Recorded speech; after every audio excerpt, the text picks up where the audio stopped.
Hello, everybody, and welcome to the premiere of one of the newest podcasts out there. This is the Keeping Score at Home podcast. I am your host, Ketch, and I'm joined by my very good friend, Mike. Mike, how you doing today, man? I'm good, John. I'm good. Happy to be on here. Good, yeah. So what we're going to do today is we're just going to kind of go over kind of the format of this thing and talk about some topics, do a few segments, and tell you what we're looking forward to for the next week. So how it's going to work is we have probably 3 or 4 topics per week that we're going to talk about for a few minutes. And then we're going to go into a couple segments about things. And that's basically what I just said. But, hey, that's all good. We're going to do this once a week, probably Thursdays every week. And if this starts becoming one of the greatest things in the world, which we're all hoping for, maybe we'll do it more. Maybe it'll be 3 times a week daily. Who knows, you know? So I think it's important that you listeners know who you're talking to here. So we're going to go through a quick intro of both of us. I'll start. That's all right, Mike. Is that all right? Absolutely. Go ahead, John. All right. So I'm Ketch, and a little fun facts about myself. My fanhood, this is going to be more of a sports podcast, obviously, but my fanhood lies with the Boston Red Sox mostly. I'm an upstate New York guy, but I love the Boston Red Sox. My dad liked them growing up. He went to game 6 of the 75 World Series when Fisk hit the homer and kind of raised me that way. Kind of a weirdo, though, because I'm a Knicks fan and a Giants fan as well, New York Giants fan. So just because of that New York connection. So it's pretty cool because the Knicks are probably going to win the championship this next year with the Derrick Rose trade. And I also find myself to be identifying as a Boston Bruins fan. As you'll find out quickly, I'm not a huge hockey guy yet, but I am jumping into hockey with both feet this season, and I figured I'd kind of even it out and get another New England team in there. I also have a dog, and he's my best friend. So I'm going to flip it over to you, Mike. Mike's got some weird fanhoods, but let's hear what you got. Absolutely. Yeah, so I'm Mike, like John said. A lot of people know me as Miller. Unlike John, I'm actually a huge SEC guy. I grew up in the South, fanatic. I mean, let's be honest, the SEC is better than any conference anyone else supports, and I'll debate that with anyone until the end of time. As we get closer to football season, we'll probably have a lot of debates about who the top teams of the country with John. I mean, my power rankings will probably always have 3 SEC teams at all times. I'm a huge Georgia Bulldogs fan. They're going to win the national championship now. They have Kirby Smart, so that is what it is. You can chalk that up. That being said, I went part of high school and part of middle school, the school in Massachusetts, so I'm also a Boston sports fan for the Red Sox, for the Bruins, for the Celtics. Big draft night tonight for the Celtics. Scared to see where that ends up. And then randomly, even though Tom Brady is a god and I think Bill Belichick is the greatest coach of all time, possibly in any sport, I'm not a Patriots guy. My dad lived in Houston for a little bit, saw the first game ever, and big David Carr fan. And from there, just been on that roller coaster. It's known as Texans fanhood, and it hasn't been good, as you can tell. Aside from that, I don't own a dog like John, but I'm a devoted gambler, which we'll get into later on in the show. Hit about, good days, 50% of the bets. Some days worse, some days better, but it's a toss-up. So, and it's fun, keeps the games interesting. Pretty much good for me. Yeah, Mike and I both we like to throw a little bit of money around. We're not high stakes guys quite yet. No, not at all. Not yet, but Mike's sounds like he's doing much better than me. I think until last night I had lost my last 7 or 8 bets. So it's been a rough time for me lately. But hey, it is what it is. So yeah, what we're gonna do here, we're gonna talk about some sports. We got some topics, and the other thing we're gonna introduce is Mike and I, and possibly another one of our buddies is gonna help us doing something called broadcasting here coming up soon, where we're actually gonna live broadcast games, and it'll be a lot of fun. I think we got a lot of little fun things we're gonna do during the games. We're gonna try to figure out a way we can do it. I think there's probably a lot of legal things involved that we don't know about, so absolutely we're not. gonna probably at least get them out as podcasts first, and then once we become big and famous and we have our legal team will take a look at how we can, do it for real. Absolutely. And if anyone knows a guy who knows all the law stuff, let me know. Right. So, all right, let's jump into it. What do you say? Yep. So first topic up, we want to talk about the NBA Finals. I know you had some reactions to LeBron and everything that came out of that last game, with the build-up to it and all that stuff. So I want to hear about that real quick before we delve further. Yeah, so just so it's kind of clear, I was a big David Lee fan on the Knicks, and when David Lee went to the Warriors, I started saying, well, the Warriors are now my West Coast team. So I did like the Warriors before they were good. I just want that known right now. I know that sounds petty, but I need to say that. I was obviously rooting for the Warriors. I like Steph. I just like their team, but LeBron crushed it. I was blessed, #blessed, to be able to actually see LeBron play once.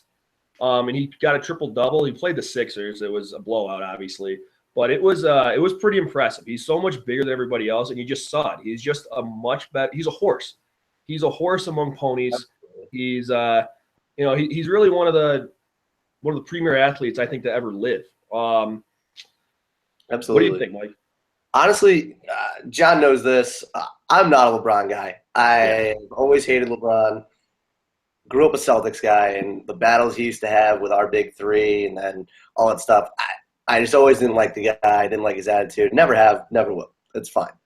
That being said, he's the best player in basketball. I mean, and he just had the best NBA Finals anyone's ever had. He led in every single category for points, rebounds, assists, steals, blocks, I think it was too.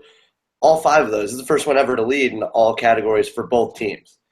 It was absurd. It was crazy to watch him just literally take over the game. It's the last time I'd seen anything like that is watching Jordan. And I mean, I don't like do all comparisons, who's better, who's not, whatever, because obviously I have my biases. But seeing that, I mean, it's just respect. I know all LeBron haters who say, oh, he can't play and he's not this and not that. Like, you got to give the guy credit. He's amazing. He can play the 1 through the 5. He can dribble and pass like a point guard, shoot like a shooting guard, and he has low post moves. You can't find a better player. And I've always hated LeBron, but now I want to get into the city of Cleveland. Mm-hmm. I have nothing against those guys. You know what I mean? And kind of happy that they got to win one. I was just hoping that it would happen sometime after LeBron to make my hatred for LeBron and feel even better. But, yeah, that was – although when he said – I know you said this to me before, the Cleveland, this is for you. I know you had mixed feelings about that, how it made you feel. Yeah, I felt really uncomfortable. I kind of felt like when you're with one of your – like a group of friends and one of your real good buddies isn't there and the group's like, yeah, that guy, he's a cocksucker. And you're like, oh, like I don't really feel that way. Like I'm kind of uncomfortable. Yeah, exactly. Like, I didn't really – I don't know. I was kind of happy they didn't show him on camera because when he said it, because I think I would have been really – I would have cringed. I mean, it was – I get it. I get it, but like, I don't know. It was a little like, ugh. And what got me was, it was like 2 days prior, he had said, I didn't come back to Cleveland just to bring a championship. Like I came back with the kids and all this stuff. And then the second he wins, he's like, this is exactly why I came back here. Yeah. It's like, the biggest flip-flop I've ever seen in that. Right. So on the other parts of the whole Cleveland winning thing, as a Knicks fan, I think I was more pissed with Timothy Mozgov winning a fucking ring than anything else, because Timothy Mozgov is a worthless piece of shit, and I can't believe that he has a freaking ring right now. So I mean I was livid, seeing him. He's such a big doof. He got drafted. Everybody's expecting these things. He finally puts up 25 and 10. They give him the Bronx cheer at the Garden, and then they trade him away because. Thank God. And now he's got a freaking ring. Well, how do you feel about this too? I mean, that team was pretty much like the Knicks JV team. You think about it. Yeah, you're right. You're You got absolutely Channing right. Frye, you got Mozgov, you got Shump, you got J.R. Swish, who we're about to get into right after this. Channing Frye was drafted by the Knicks. Yeah. I mean, to be fair, if there's one guy in the league that deserves a ring more than anybody else, that's always for the team, it's J.R. Smith. I think that guy really deserves a ring more than anybody else in the NBA because, you know, he's always for the team. He's always taking care of himself and doing the right thing. And, you know, he's not like an over-the-top flamboyant guy. I mean, he's a real, like, to-the-book guy. So he really deserved that ring. You mean he's not, you know, the type to be out drinking Patron and stuff the night before a game out at a nightclub or anything? Exactly. Yeah, no. That type of guy. By the way, do you know, has he put his shirt on yet? Okay, this is what I wanted to get into now was the celebrations. Because JR's has been unreal. And the difference between him and Dellavedova is mind-blowing. Yeah. So JR, as of it was like about, I want to say it was around noon today, he finally put his shirt back on. Okay. Here's, you know, he went from being shirtless, singing karaoke with Kevin Love, "We Are the Champions." Right. Then he goes to the parade. He actually has a shirt on at first and then goes, "Screw it, I'm J.R. Smith," and takes it off. Mind you, he's still in his game shorts from the game. I did notice that, yeah. Ridiculous. And then on camera was like, "Oh, yeah, I've had 8 hours of sleep. I'm just running on adrenaline." There's no way it's adrenaline. He's doing copious amounts of drugs. That guy is on something that, like, I can't even afford. And then he shows up today at a golf course, shirtless. He's just playing around a golf, shirtless. Yeah. Why not? Yeah, why not? But then he went into the clubhouse and put a shirt on in there. So it's crazy. But did you see, speaking of shirtless, speaking of shirtless, Jason Isringhausen, did you see his tweet? I did not, no. He said he called him out basically for not having class because all of the players were pretty much shirtless in their victory parade. And just was like, how little of class do you have or something like that for being shirtless? And I didn't know Jason Isringhausen even existed anymore. That guy. Right. Well, Jason Isringhausen always will have a spot in my heart. He dated my kindergarten teacher. Really? That's a true thing that happened. He dated my kindergarten teacher, and he played for the minor league team in the area that I live in. Okay. And when he was about to come in, he was going to come in the next day, and in his uniform, it was going to be awesome. You know, we're all pumped. And he got called up. So I never got to meet Jason Isringhausen, but he did. He dated my kindergarten teacher and went on to have a very mediocre career of the New York Mets, if you remember that. Mm-hmm. And then he went on to have a very mediocre career as a closer. So I'll always like Jason Isringhausen, and therefore really agree with what he said. Absolutely. Quick, what do you think the Warriors are going to do now? I mean, this is what I think. I thought they were a great team when their shots were going in, but they showed that when those shots don't go in, they're just like a good team. Yeah. No, I agree. It'll be interesting. I mean, everyone's talking about Durant. One I heard from here, too, is Dirk, which, I mean, does he have another really good year left in him? He's getting up there, so it'll be interesting to see where they go with that. But one that's not getting tossed around that I was thinking about was Dwight. He's a free agent, right? And if they put a huge guy down low who can come up big for it, I mean, that's a different series if they got a big guy, yeah. Yeah, and I still pin the loss. I like everyone was saying about Draymond Green. If they have Andrew Bogut, that's a completely different team. Absolutely. Yeah, I mean, I just don't think with all, like, everyone says, oh, he's a locker room cancer, he's this, he's that. I think that Dwight, if you're at Golden State, it's all those guys just buy in. It's such a fun-loving guy. Yeah, he's going to have a chance to win. So that's one of the places where it does kind of make sense. You know, they're going to be a contender. You know, he can be on a one-year deal and see where it goes from there, sort of thing. Exactly. I like that deal. I also think, and this may be jumping the gun a little bit, but I think it might be time for the Warriors to blow it up and just trade Curry and Thompson to the Knicks for like Sasha Vujacic and Lance Thomas or something like that. I don't. Lua Munson too. That would probably be, Lua Munson would be that big guy they need in the middle. So that's kind of my thought. I know, just throwing it out there. It's whatever. I mean, honestly, if they wanted to trade the Splash Bros to the Celtics, Right. Jonas Jerebko's up for on the trading block. So Right. we can work that out too if you want to talk about some trades that were thrown around. Exactly. So you mentioned Durant, and that's kind of segues pretty good. Where do you think Durant's going to go? Like, do you think he's going to stay with Oklahoma City? Do you think there's an actual shot he goes to a place like Golden State or Washington even? I mean, it's just a lot of people are talking about, Golden State, they'll go and win. Like, they could win it easily and stuff with him. Talking a lot about the Spurs. I could see that one too. What throws me off is people saying stuff like the Lakers. I don't know why he would want to end up there. Right. If I was him, though, I could really see him just signing a 1-year contract, going to OKC. Then, when the salary cap jumps up, getting the bigger contract. And if he goes back and has 1 year, then him and Russell Westbrook both go out in the same year. If they're boys like they say they are, then why wouldn't you just go spend 1 more year with Russell? And you saw how close you came to beating the Warriors. Spend that year, try to beat the Warriors again. If not, then you and Russell can tag team it and go wherever you want. Right. And end up, I could see that happening. Right. I mean, yeah, I can. That seems like the most likely option. That's a lot of people, the experts, are saying out there. My other offseason story that I was thinking of is Swaggy P is now single. Where does he go from here? I mean, is he? I'm thinking, he's probably going to go and run train on a lot of people on the LA Strip.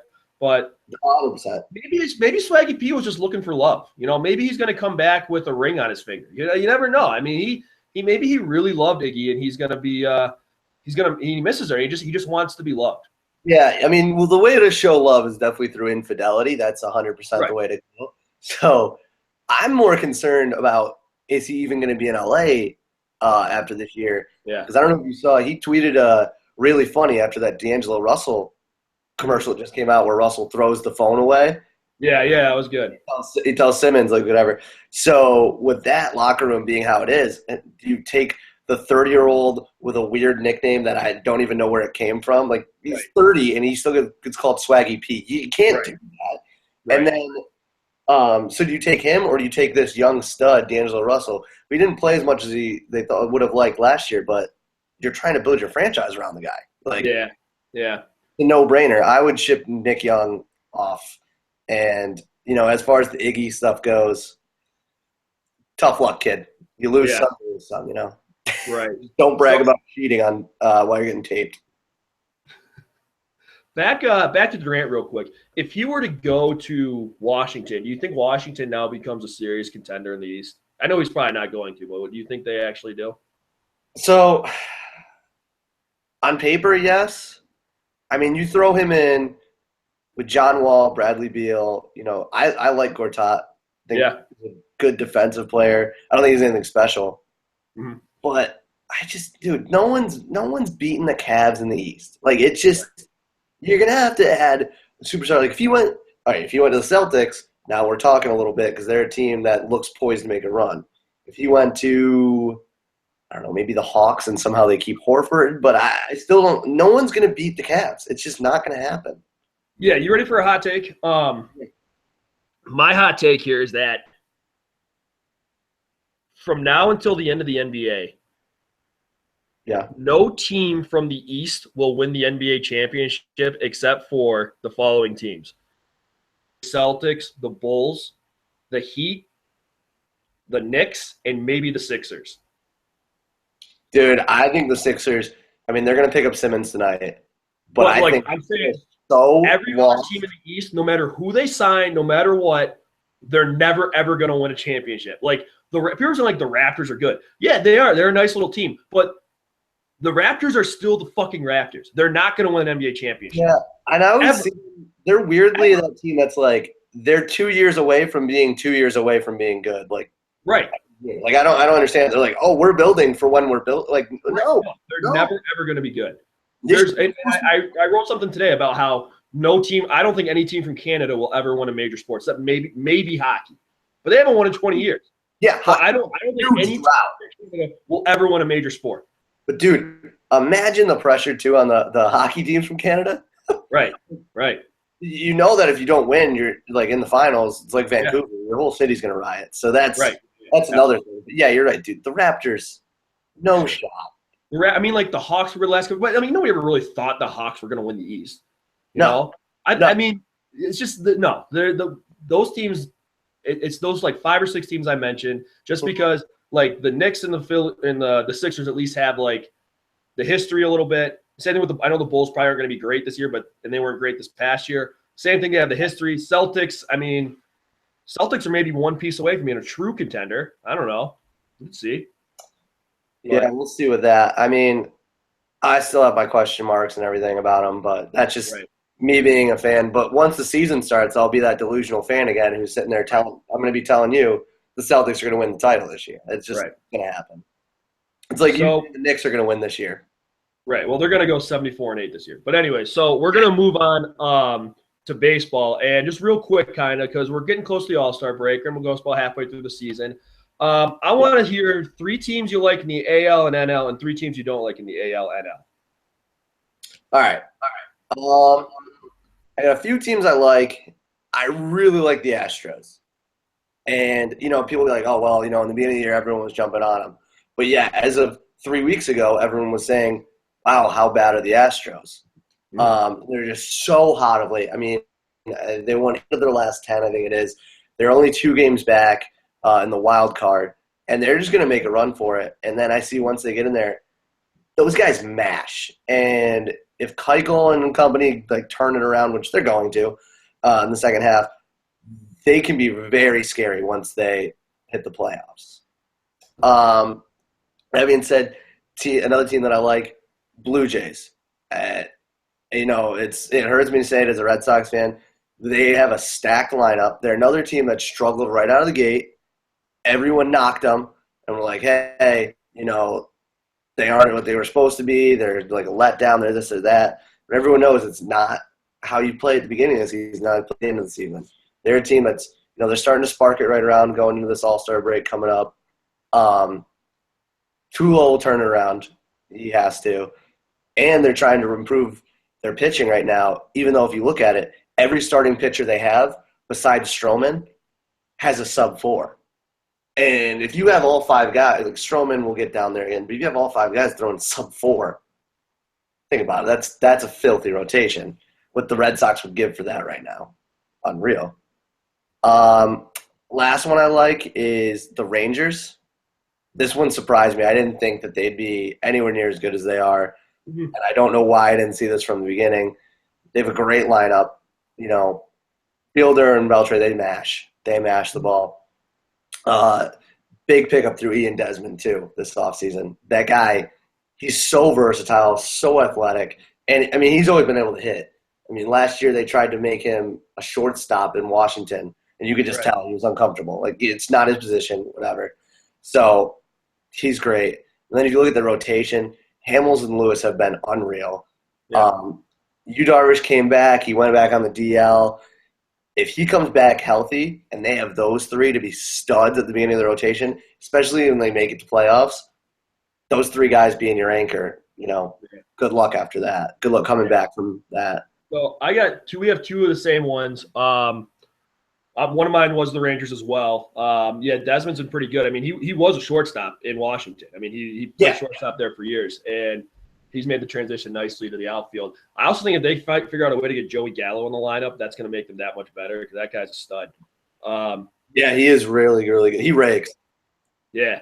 I think it was just funny because I just said how a Canadian team will never win a title. I also have the Blue Jays as one of mine. I think this is it, though, for the Blue Jays because if they don't win this year, Encarnacion and Batista are leaving. They're getting the hell out of there. Yeah. So but right now they're coming alive and they're a pretty good team. And I wrote this down before the other day when the Red Sox started to suck. But I had the Red Sox because I do up until the last 2 or 3 days they were hitting the ball, and I have faith. I'm just gonna put it as I have faith, and I think they're gonna be all right. But obviously a little bit of a panic button the last couple days. And we didn't look hot against James Shields today, coming from the guy who threw on the over. So right, that was really good. Right. That helped. Moving over to the other side of the NL, it's pretty simple for me. I mean, I like the Giants, I like the Dodgers, and I like the Cubs. I think those are the three teams to beat. I think they have the best pitching. The Cubs, obviously, a great lineup. Giants, it's an even year. And I would also say if the Mets can get a bat, kind of like they did last year at the deadline, they might be a team to watch out for. But but I think right now it's the Giants, Cubs, and Dodgers. Okay. I didn't want to go as, on top. I didn't want to pick teams that were as on top and as favored as those. I mean, I did pick the Giants because, look at them. Great pitching. Cueto might be the best pickup of this offseason. I mean, he's unreal. They got Bochy, and they got that gritty attitude that just always seems to work out. And it's an even year. Yeah. It's an even year. Plus, if you look at it, it's crazy. Like, their three-hitter right now, it's hitting 240, right? Yeah. And yet they still are just crushing teams. It doesn't make any sense. They just do it right. I said the Cardinals. Now, they're not going to win their division. No. They're not at all. It's not going to happen. They're a half game out of the wild card, though. And they have the same kind of thing as the Giants. Like, the Cardinals are one of those teams. You just know they know how to win, like all that stuff. Mm-hmm. And their rotation's been good besides their top two, which is the weirdest thing I've ever seen. Wainwright and Waka both have, +4 ERA. But those kind of guys, Wainwright, come back from injury and stuff, he's going to be fine in the second half. Waka, he'll do all right. He always locates his stuff pretty well. But then I threw in the Nationals, right? And just because they're pitching. The Scherzer, Strasburg, Gonzalez, Tanner Roark is having the year of his life. Someone's going to pay that guy tons of money. And their lineup, other than Ryan Zimmerman, who might be the worst hitter I've ever seen, is looking great. And then they also are looking to add a premier closer to the back of their bullpen, which would be great. I'm a big Papelbon guy, but he's just not what he used to be. Right. If they do that, though, and have him as a setup for someone like Chapman coming in the ninth, that's a good team. Yeah. Different from you, though, I don't like the Dodgers. No, they're not. The thing is, I never really liked them. They pump in all that money and stuff. I expect them to make the playoffs. Like, don't be wrong. I think they will. Are they a team you don't like? Is that one of the teams you don't like? Yeah. Okay.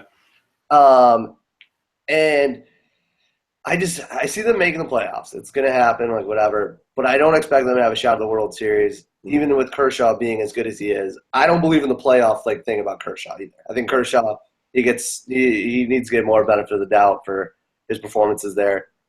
But literally, they don't have a guy hitting over 300 at all this year. And they need people to come up huge in games like Kazmir, and I don't see Kazmir being good, long into the season. He hasn't been that great now, and he's getting older. For some reason, man, I don't really like him at all. Okay. So that's ironic because in the teams I don't like in the NL, I have the Nats, the Cards, and the Mets. And I'll tell you why. And it's because I think the Nats are fragile, and I think the Mets are fragile. I think both of those are an injury away from being done. Also, Bryce Harper's only hitting like 245 this year. Do you know that? Yeah, he gets. His power numbers are obviously good, but he's not. And the thing with Bryce is you wouldn't expect that because you always see him on SportsCenter and all this stuff just because it's Bryce. Yeah. It's just anytime he does the point where it's like Bryce Harper needs to figure it out. Like, when does it get to that point? Because he's hitting below 250. And is it going to be when this is Copper, and is it going to be when he's below 240? But nobody's really saying that. When does it get to the point where it's like Bryce Harper is not hitting the ball well? I honestly I don't think anyone's going to come out and say it or anything like that. But I think if they do you remember it was before last year, I think it was, when Sports Illustrated said he was the most overrated player in baseball? Right. And he came out and just raked. Right. So that might be what he needs. Maybe someone needs to say, dude, you suck at hitting right now. Yeah. And he goes all crazy on him. Gives it a good Mormon mash and starts knocking balls out of the park even better. Right. We'll see. Now, with the Cardinals that I have there, I think the reason I have them there is if they get to the playoffs, they're going to be a dangerous team because, like you said, they're the Cardinals. They always make noise. They're always a good team. But I think it's going to come down to the Dodgers, the Nats, the Mets, and the Cards basically for the wild cards, like whoever doesn't win the NL East. And I think out of those 4 teams, the Cardinals have the worst pitching. Okay. So I think that the Nats and the Mets have a better chance of getting in over the Cardinals. So those are my teams I don't like. The Mets, like I said, they're an injury away from not making it from falling apart basically. That's fair. Who are your other teams that you didn't like in the NL? I should one more because I feel like with the don't likes, it was hard because there's so many teams that are just really bad, and it's like obviously, I don't like how the Braves are doing. You know what I mean? Right. Stuff like that. So the other team I have was the Pirates. Okay. It's just because I don't know if you've seen, every analyst always talks about how they love the way the Pirates play. They come out every day hard. They play the game well and all that stuff. But that only gets you so far, and they're below 500 by 3 games. Yeah. And also you factor in Garrett Cole just got injured. It doesn't look good. Right. Yeah, that's a good one. When he comes back from the DL, he's not going to play right away because he's not ready. Right. So with him having a bad tricep, this team's falling apart. And I hate to say it, but I like them, but I don't like them to do well. You know what I mean? So for sure. For the AL, I don't like the Orioles. I know they're in first place right now. Also don't like them. I don't like them. First off, because I just don't like the Orioles, but also because 100%. I don't know. I don't think they don't have it. They don't have the it. They don't have that X factor. They don't have it. So my issue with them too is their rotation is the worst. They're literally awful. I watched a game the other day with them, and they were in it. And one of the commentators was saying that Buck Showalter will go to his pitchers and be like, hey, we don't need you to have a stud performance. Just keep us close towards the 6th, and then we'll try to figure it out offensively after that. Right. It's terrible. That's no way to play. That will not last for 162. No, it's definitely not going to last in the playoffs, yeah. No. And the thing is, it's just going to wear on their bullpen over and over again. And whenever the hitting stops, they're so screwed. Right. They're so screwed. So I also don't like the Indians just because they're the Indians. Yep. And I also don't like the Astros, which I know you did like. Hey. Because I feel like the Astros overperformed last year, and this is just kind of who they are right now. I think they can take that next step, but I just think they had a good year last year, and now they're a relatively young team. Actually, they're a pretty young team, and I just don't think they were as good as they were last year, as the record showed last year. That's just I agree with that. I think that last year, you're right. It just was a freak year. It was their year. It was like the 2013 Red Sox. Like that team wasn't the best team. You know what I mean? They just played out of their minds. Well, the other team I have for I don't like is the Indians too. Love their rotation. Guys like Carrasco pitching well and everything like that. But I don't think they have enough firepower. And they're in the division with Kansas City, who's 2.5 games back. Right. And Kansas City's hadn't had a good year up till late too. They're gonna make a run at it. Those guys, like I said, they're one of those teams. Like I said earlier, just knows how to win. It's crazy. Yeah. So at this point, we were gonna tell each other our all-stars, but kind of run a little long. So with the baseball segment, so we're just gonna kind of move on, and we'll do that next week. If that sounds good to you? Sounds good. One more baseball thing. This past week, Ichiro collected, what was it, hit number 4,257 or something like that, career.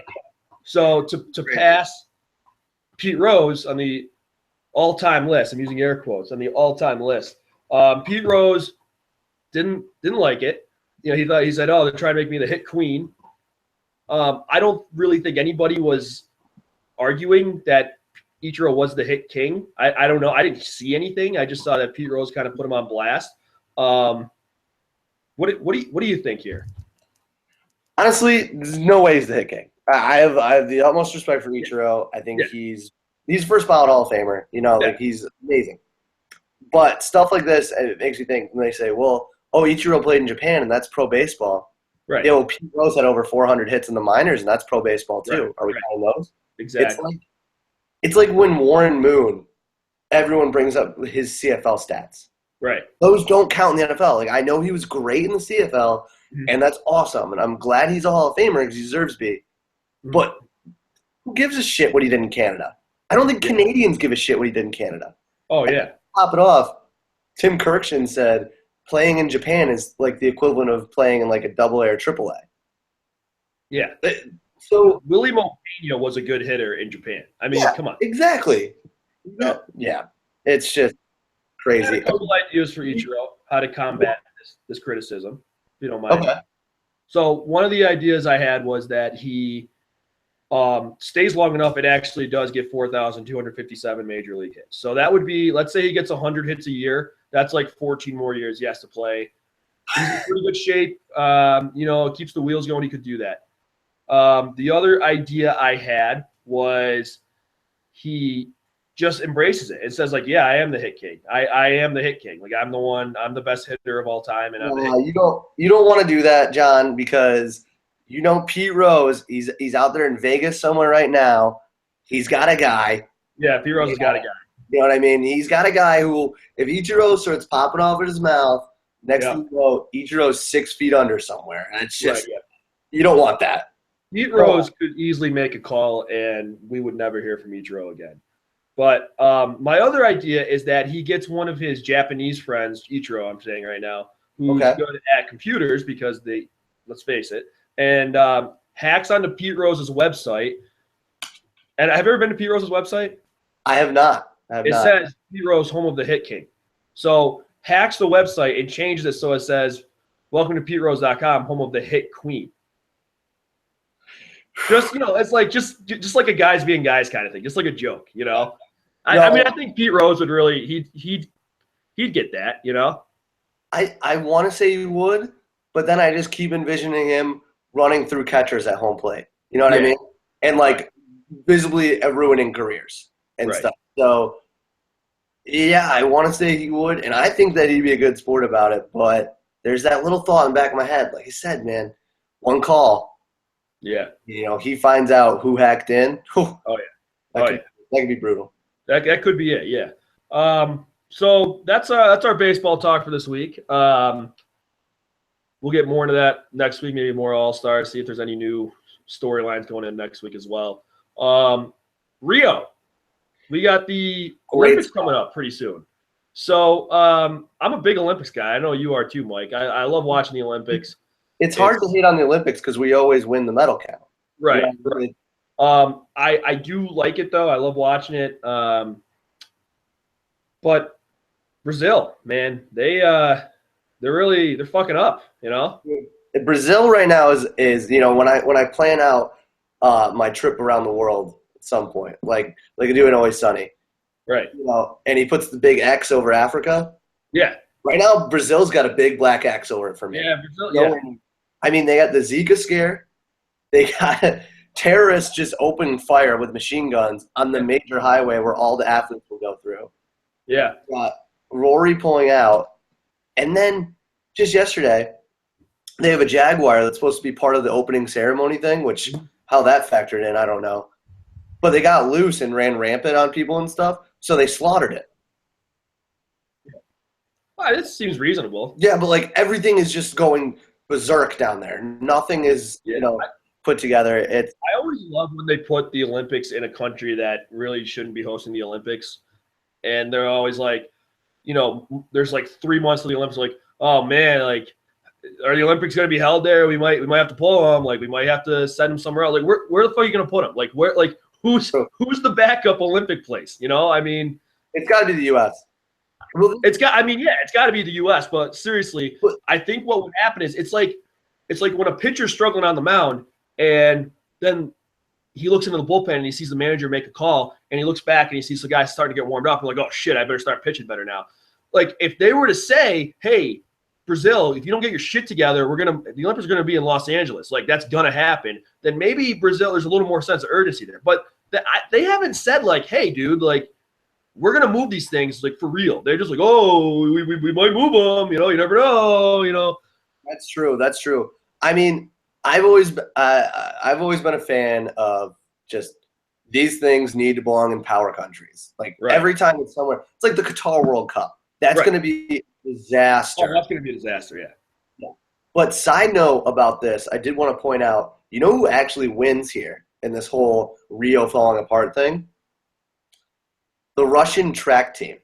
Yes. Because they got DQ'd and they don't have to go.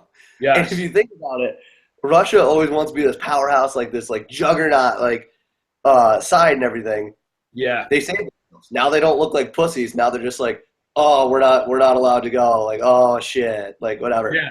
Well, yeah. You win. Russia, you win. That's a great point. They definitely made out like bandits here. I think that the Russians, I wouldn't be surprised if the Russians were the one that infected all the water with the Zika flu, just so this could happen. Yeah. You know, I really wouldn't be surprised as like, oh, you know, we know we've been feeding our athletes steroids since they came out of the womb, so we're gonna just infect everybody with steroid or with Zika, and now we'll get disqualified, and our excuse is now like, oh, we couldn't go, you know. Exactly. Which is, I mean, I really wouldn't put it past them. Plus, I don't know. Think about the Winter Olympics in Sochi. There was a lot of shit going on there, and now that looks like freaking the Taj Mahal, you know, compared to. You're not wrong.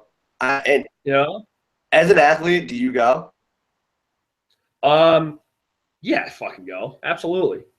I honestly, from what I've heard about the Olympic Village and how it's just like everyone having sex with everyone and stuff like that, that's an opportunity of a lifetime. I picture the Olympic Village like in The Office when Creed is talking about how he like had a lot of sex when he was younger, and he's like, you know, maybe a guy slipped in there. I don't know. Like, I just figure it's just like a ton of bodies on top of each other, it's like just mounting each other. No matter like there's no like man or woman. There's just like holes. Beautiful people, just beautiful athletic people. Yeah, you know. So I could see that happening. I don't know. That's my thought there. I think maybe if I'm like a swimmer, I think twice about it. But I don't know what's in that water. Right. Yeah. You know, I don't know. I still go though. I mean, why not? What if you're an NBA guy though? I wouldn't. You already have like millions of dollars. Yeah. Especially if you already have a gold medal, like LeBron. Yeah. Yeah. There's no way you go. Yeah, I probably don't go if I'm LeBron, but. Yeah. Then from there, so want to go into the next segment called Who Am I's? Yeah. So what we're gonna do now is we're gonna do something called Who Am I? This is gonna be one of our segments, one of our many. And what this is gonna be is Mike and I. How many? I got two. How many do you have? I got two. All right. So we're gonna just read off like three or four clues about somebody, an athlete or a person. Doesn't have to be an athlete. And say like who am I? And the other person has to guess, and we're just gonna quickly just say in like this person has affected our lives. So I'll go first. That's all right. So here's my first one. NBA champion. Okay. I am a guard.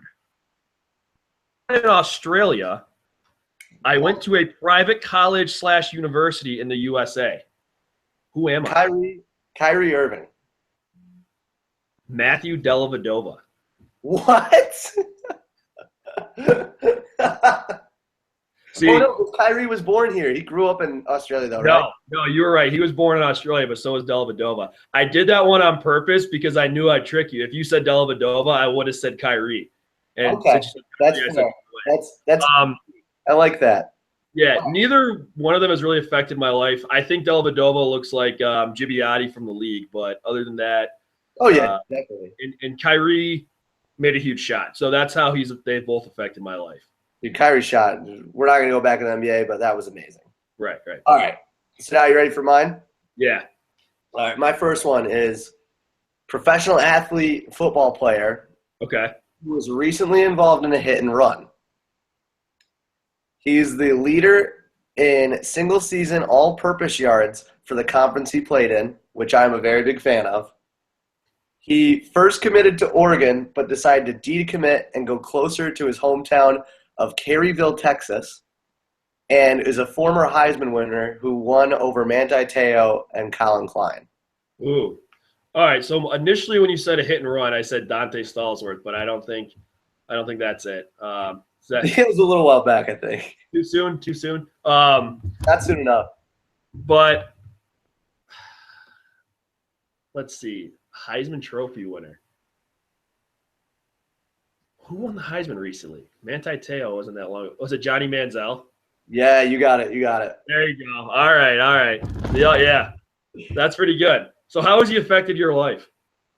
So Johnny Football just was everything that I wish I could have been. Mhm. And before all like the bad stuff happened after the NFL. Like when he was in college and he was just the best athlete on the field, talking trash to everyone, partying like an animal and everything like that, and destroying teams like Alabama. Like he single-handedly torched Alabama's defense every year they played.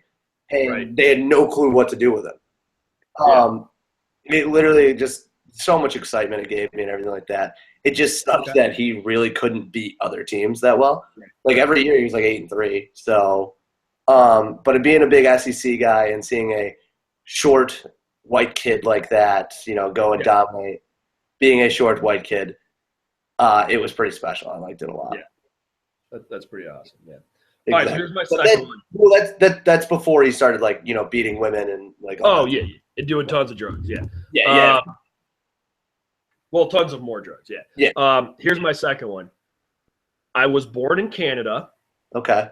I have the record for playing the most teams out of any position player in MLB history. And I think this one's going to give it away. I once hit a 9,000-foot home run off of Jonathan Broxton in the 2008 playoffs and made him cry and ruined his career. Who am I? Wow. Is that Matt Stairs? Oh, that's Matt Stairs. Yeah. So Matt Stairs, for everybody who doesn't know, which is everybody who's hearing this, is one of my favorite players of all time because he is like 300 pounds and he swung as hard as he could. And he even said in an interview, I just swing the bat as hard as I can. He is just a phenomenal man. His nickname was Matt Stairs, professional hitter. That was his actual nickname. That's what people called him, Matt Stairs, professional hitter. The best pinch hitter of all time.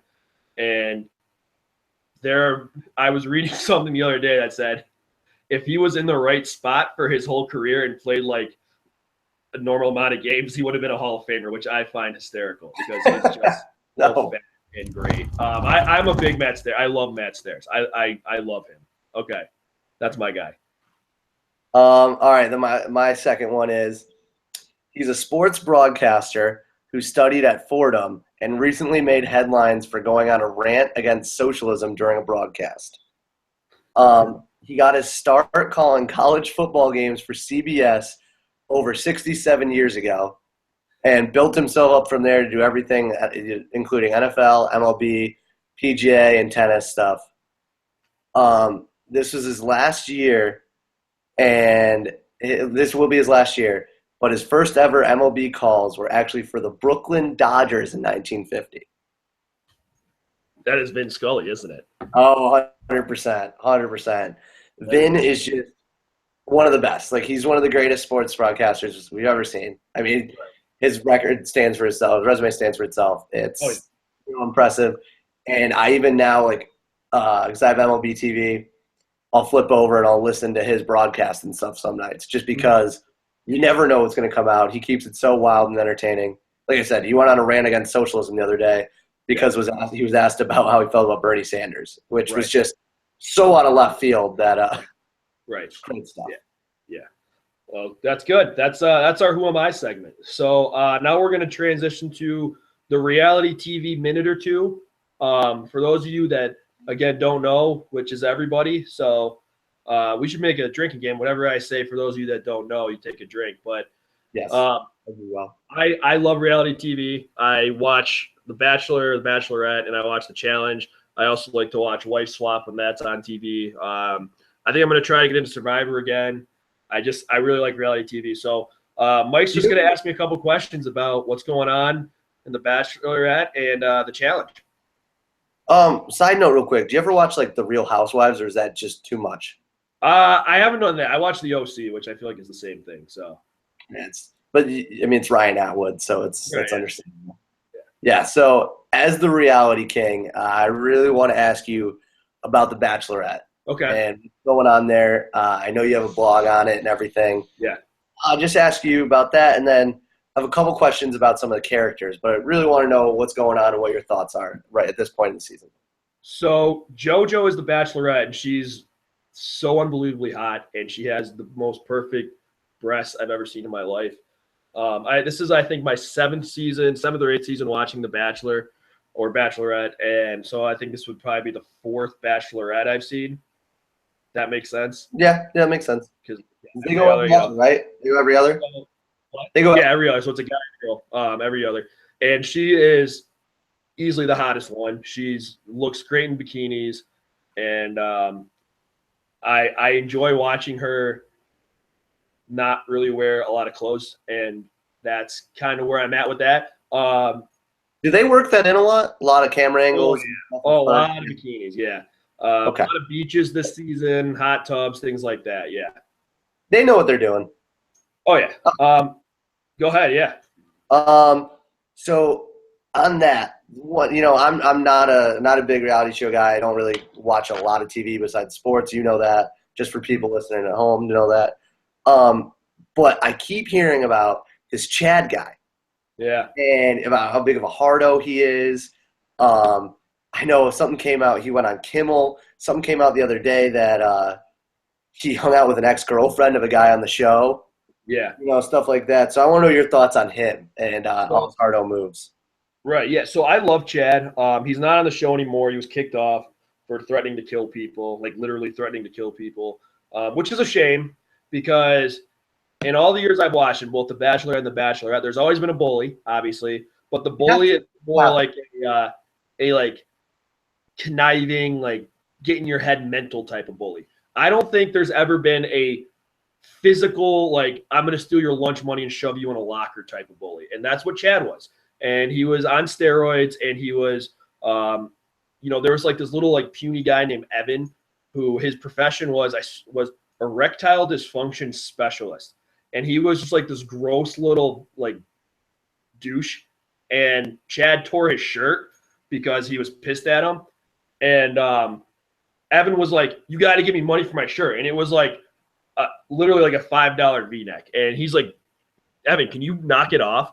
The best part about Chad, too, is that he spun everything around to make it sound like everybody else was bullying him, which was genius, even though it ended up not working at all. But it was – I really like Chad. I wish he didn't have to leave.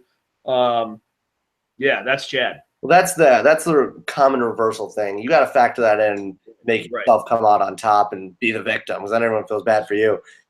I mean, I pulled up – he had a tweet today that I saw that I wanted to also throw in here. He hashtagged, "On a scale from 1 to Chad Johnson, how hard are you going to hit the gym today?"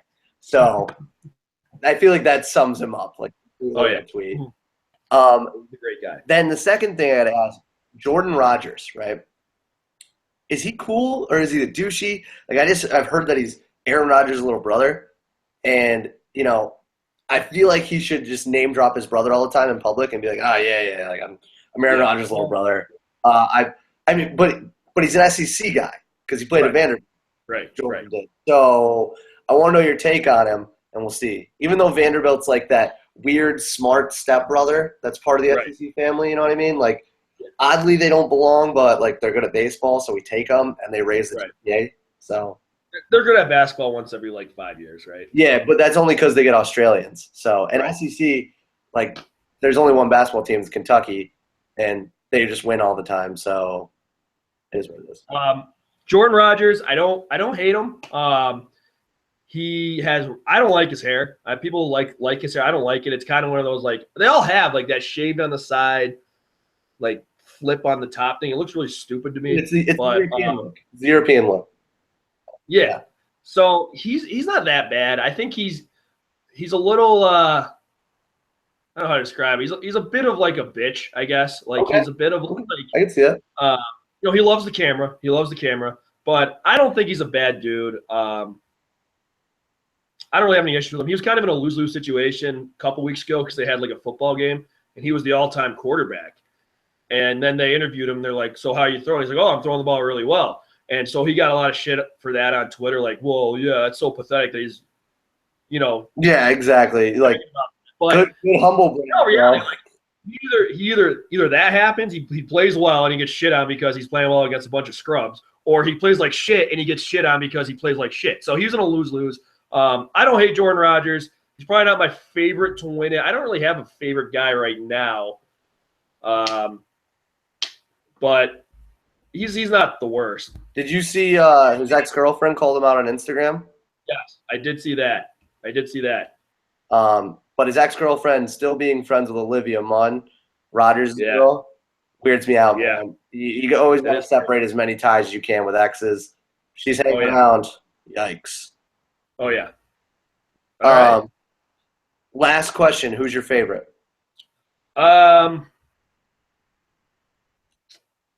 I think my favorite is this guy. He's a singer-songwriter named James Taylor. I like him. He seems like the most normal guy. He's just kind of like your old country boy. I like him, and I like this other guy named Luke. He's like a war vet. Up until this week, he kind of gave me the vibe that he was at one point just going to start being like, "I've seen some things, man. I've seen some things." But he showed a little personality this week, and I think he's a pretty decent guy too. So those two are probably my two favorites. Yeah. Yeah, and you always got to respect a guy who is a veteran and all that stuff. It's yeah, for sure. Most props to them. Most props. Yeah. And going on from there, then we got a segment called Power Rankings. Got to give your power rankings based on a topic. I figure, tonight's the NBA draft, so it's only right we do something based on the NBA draft. Right. Well, my power rankings theme that came up for this week is NBA draft, the biggest draft busts of all time. I had a feeling you were going this way. Yeah, and then so I'll just start off. I'll go with my top five. Right. And see what you think. I wanted to note a honorable mention real quick too. Marvin Williams. He didn't make my top five, but that guy getting drafted second overall as the sixth man on an UNC team, to me was absurd. And then he just became nothing. But my number five, and I'll ask you if it's too early, Anthony Bennett. No, not too early. Okay, because this guy, is a terrible pick. He's averaging 4 right now. And by 4, I mean minutes. Right. This whole year. And I actually didn't know if he was still in the league. Yep. And it's a very, very valid question. He's shooting 29% from the field for this year as well. He actually is on the Raptors, though. Maybe that's why they suck. Yeah. Title. Number 4, I have Adam Morrison. I genuinely feel bad for this guy. Because not only is he just a humongous bust, he's gone way off the deep end. Like, the whole bomb shelter things and everything like that, it's just absurd to me. Like, but he has a couple rings, right? Yeah, he's got 2 rings. Yeah, at least that's going for him. Right. And then third, I have Darko Milicic. Yeah, Could you imagine that Pistons lineup if they picked up Melo or Bosh? No. Or even like Dwayne Wade, but just held like if he was brought underneath like Chauncey Billups. Mm-hmm. They have been absurd. The number 2, this one might hit you close to home. Hasheem Thabeet, because he was a UConn guy, and I know you enjoyed UConn hoops. He was definitely a bust. Yeah, second pick, immediately goes to the D League, just never to be heard of again. Yep. And my top one is actually Kwame Brown. Yeah.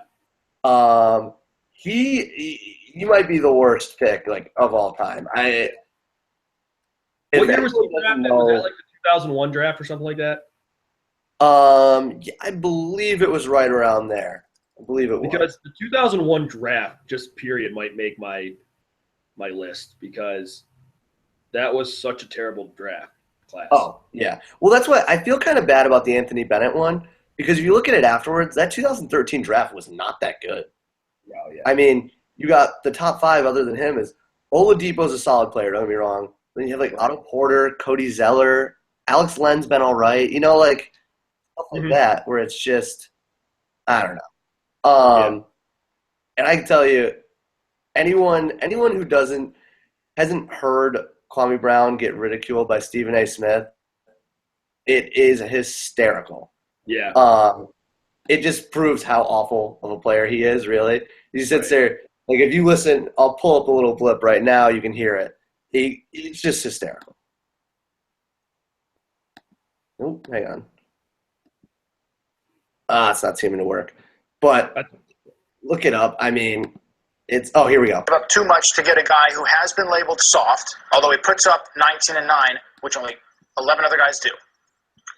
Is that a trick question? You tell me. They gave up Kwame Brown. Two first rounders. I could care less. Into his salary for 4 years. First of all, understand something. When you're giving up first round picks, if you are a quality team in playoff contention, it really doesn't mean that much. That's number one. Number two, and more importantly, Kwame Brown is gone. The City of Angels, Hollywood, just should be celebrated. Throw a parade already, whether you win a championship or not.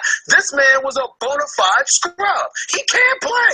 No disrespect whatsoever, but I'm sorry to tell everybody the truth. The man cannot play the game of basketball. He has small hands. He can't catch the ball. He's got bad feet. He can't really move, even though he's mobile. Doesn't really know what he's doing. Doesn't have a post move that he puts to memory that he can do 2 times in a row. He has no game whatsoever. Plays no defense. Doesn't have the heart, the passion, or anything that comes with it. And you're asking me whether they gave up too much? Please, the Los Angeles Lakers knew exactly what they were doing. They should be celebrating right now, and Kobe Bryant should not be saying a word. His contract. So yeah, that'll put in perspective just how bad he was. Oh yeah, on there. From there, what do you got? So Mike and I, we're gonna give the power rankings to each other without telling the other one what it is. So I got a little bit of time to think here. I don't know if I can put them quite in a 5 order at first, and then I will. But I definitely think Kwame Brown's in my top 5. I was mistaken. It wasn't the 2001 draft class. He was drafted in 2001, but it was the 2000 draft class, which had Stromile Swift going number 2 overall and Darius Miles going number 3 overall. So I'm going to put those 2 in there because they both sucked. The next one I'm going to say is Sean May, because I don't even know if I can fault Sean May. I don't know why he was drafted like 9th. He was like fat. So I'm going to say Sean May. I think he went to the Bobcats. And he at this point, he definitely doesn't even have one of his feet anymore. He's suffering from diabetes. He was. Oh, he's got to be. Yeah, he's enormous. And they're like, oh, he'll get into shape in the NBA. Right. Yeah, he was always fat. And then I think I'll go with, here's the thing. I'd want to go with Odin, but he got hurt. I feel bad going with Odin because if he didn't get hurt, you never know what he could have been. But You're right there. I'm going to go with Darko because just because the draft class. I think if he was in like the 2000 draft class, then it wouldn't be quite as bad.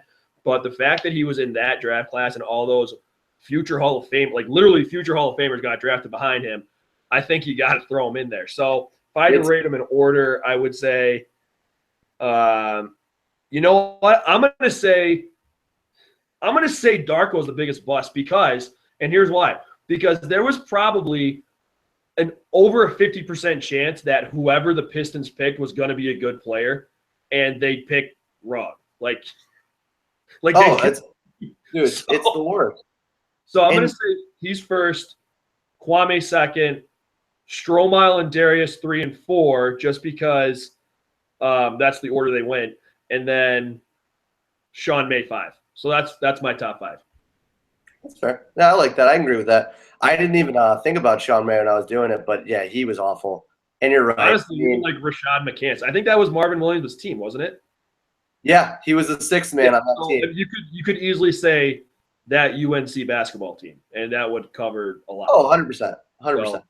So, okay, so now we're going to move into, we talked earlier about how Mike and I both like to gamble. So we're going to have a little competition. So for the next, however many years we're doing this, we're going to keep tally of all the picks that we make. And we're each going to give 2 to each other. So we're going to make a total of 4 picks today. And we're going to keep track if we win or we lose. And we can do whatever we want with them, which I didn't fully think through because I only have one line for you. So actually, no, I have two lines for the one because I remembered it. So here's my picks at least. So tonight, WNBA action, I got the San Antonio Suns and the Dallas Wings. I'm going to take the over 164.5. The over and the say it again, San Antonio Suns and Dallas Wings. San Antonio Stars and the Dallas Wings, WNBA over 164.5. Okay, that's fair. And I'm also going to take Texas Tech -1 in Coastal Carolina in the College World Series. Oh, okay. Coastal Carolina is kind of like that sweetheart, you know what I mean? That Cinderella story. They made So it. is UC Barbara, and they lost yesterday. Oh, true. All right, so I enjoy that. Those are good. My two are actually both based on soccer, which I know a lot of people probably aren't the biggest soccer fans, you know, being in America. But I've been really into the Euro Championships lately. I'm taking Italy money line, right? They got a huge game against Spain, but they're plus 315, and they've been playing out of their mind this whole tournament, where you're going to see it's going to be a good game, just two strategies very conflicting. We'll see. And then I also have Wales money line, which is an even payout, but they're playing Northern Ireland, which is a huge matchup for, you know, the British Isles and all that stuff. Right. I don't really care. Wales has superstars. Northern Ireland doesn't. To me, it should be simple. It should be clear cut and easy. All right. So for your two picks, I'm going to take Spain because why not? And do you know what the total goals are for the Northern Ireland Wales game? Total goals. I can tell you right now, Okay. it is over or under 2. And I'm going to take over 2 goals for Northern Ireland and Wales. So you can put those in the bank. I'm going to do the Stars and Wings over 164.5, the Texas Tech 1.5 over Coastal Carolina, and then Spain money line, I guess, and over 2 goals in Wales, Northern Ireland. All right. And now, based on yours, do you know the well? So I think that Texas Tech is gonna beat Coastal Carolina. It was by 1.5, right? You can take it. Well, you know, Yeah. we don't have to take opposite things. What's that? Oh, yeah, You don't have to take opposite. no, I know. I was just wanting to make sure I had the line correct.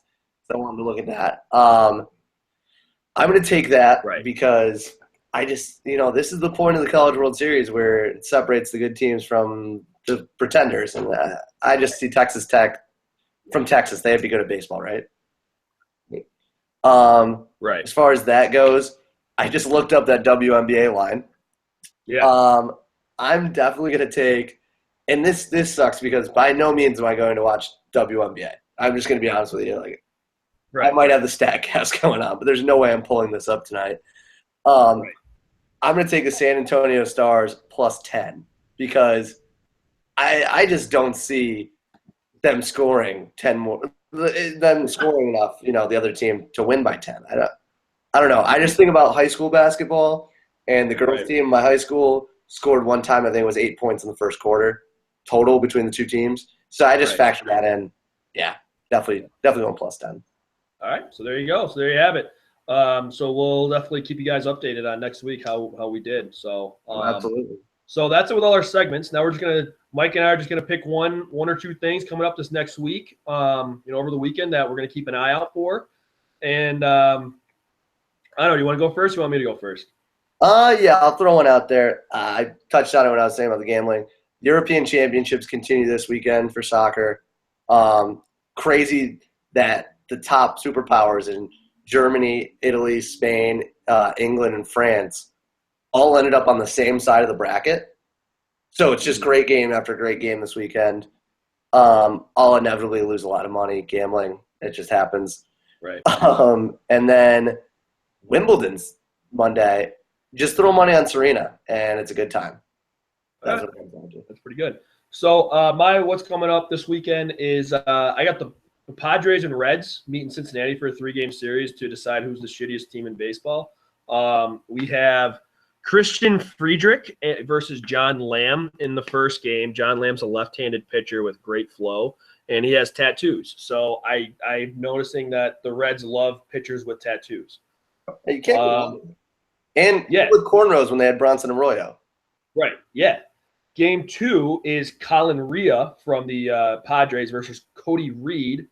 The Reds going back-to-back lefties in this series, which is, crazy. And actually, Colin Ria looks exactly like Asher Wojciechowski's face in MLB The Show 2015. They look identical. Like the computer face for Asher Wojciechowski looks exactly like Colin Ria. So that's something to look out for. And then game 3, Drew Pomeranz.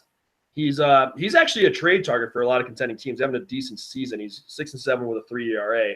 Versus Brandon Finnegan, former TCU stud, and another lefty. So the Reds going 3 lefties this series, which is sometimes unprecedented. And Finnegan's also tatted up. So those Reds love the tatted pitchers. You're thinking like Matt Latos and yeah. Absolutely. Little fun facts about Drew Pomeranz, since he may be going to a contender soon. His great grandpa is Garland Buckeye. Do you know who that is? No idea. Did they name Ohio State's mascot after him? I don't believe they did. So Garland Buckeye, his nickname was Gob or Job. Maybe it's spelled Gob like Arrested Development, so it could be Job or Job, maybe. I don't know. Okay. He was a pitcher. He played 10 years and had a 30-39 record and a 3.91 ERA. And remember, this is during the dead ball era, so a 3.91 ERA is probably closer to like a 7 ERA. And he was the 5th starter for the Indians. In his major league debut, just if you were wondering, he pitched 2 innings, gave up 4 earned runs, 3 hits, 2 walks, and walked 6 people. Sorry. But that's not all he did. He was also a football player, and he played for the Chicago Cardinals and Chicago Bulls of the early AFL, so, athletics. And then the last thing about Garland Buckeye is that in 1938, he was actually indicted on charges of keeping and using slot machines.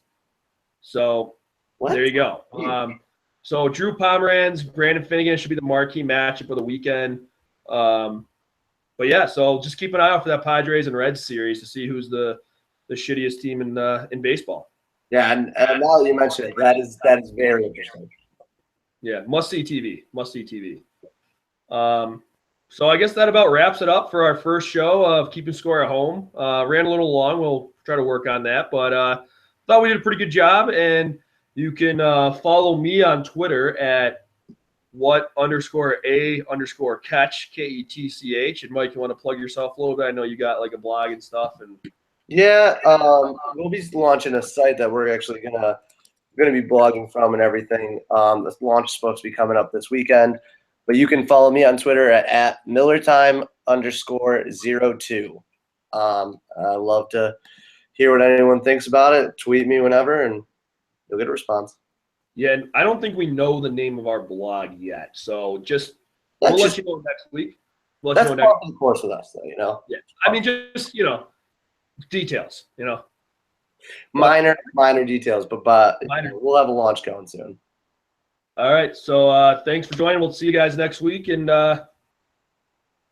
as always, keep it sleazy. Absolutely, everyone.